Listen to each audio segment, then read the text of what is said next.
भारत देश जवान हो रहा है। भारत की औसत उम्र आज मात्र 29 साल है।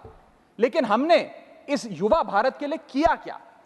मैं आपको बताना चाहूंगा कि भारत में दुनिया की सेकेंड हाईएस्ट स्टूडेंट पॉपुलेशन है। अगर आप प्राइमरी, सेकेंडरी और हायर एजुकेशन को जोड़ लें तो कुल मिलाकर 31 करोड़ आबादी भारत देश की स्टूडेंट्स कहलाती है, यानी कि पढ़ाई लिखाई का काम करते हैं।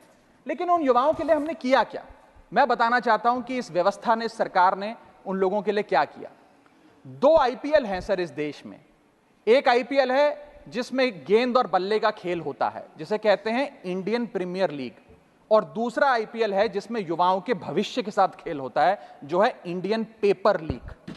और आज मैं उसकी पूरी सूची लाया हूं कि कैसे युवाओं के भविष्य को सिक्योर करना तो छोड़िए, उसे बर्बाद करने का काम किया गया। और उस सूची में मैं नाम पढ़ के आपका ध्यान आकर्षित करना चाहूंगा कि क्या क्या हमने अपने देश के युवाओं को दिया है। पहला, व्यापम स्कैम। दूसरा, यूजीसी नेट पेपर लीक। तीसरा, Telangana secondary school certificate examination Hindi paper leak.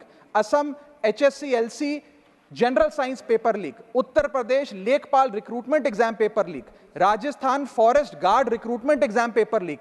Bihar public service commission exam paper leak.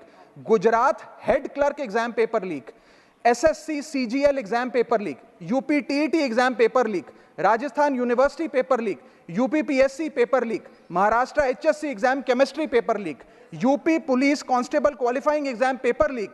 REET यानी कि Rajasthan eligibility examination for teachers paper leak. Haryana police constable exam paper leak. Himachal Pradesh police constable exam paper leak. Railway recruitment board group D exam paper leak. Orissa teacher eligibility test paper leak. Assam police recruitment exam paper leak. Bihar board का 10वीं कक्षा का भी examination paper leak. Telangana SSC exam paper leak. Karnataka SSC LC exam paper leak. Delhi university law entrance exam paper leak. Jamia Millia Islamia entrance exam paper leak. UP board exam mathematics और bio का paper leak. Rajasthan teacher recruitment exam paper leak. और इस साल का NEET का 2024 का paper leak.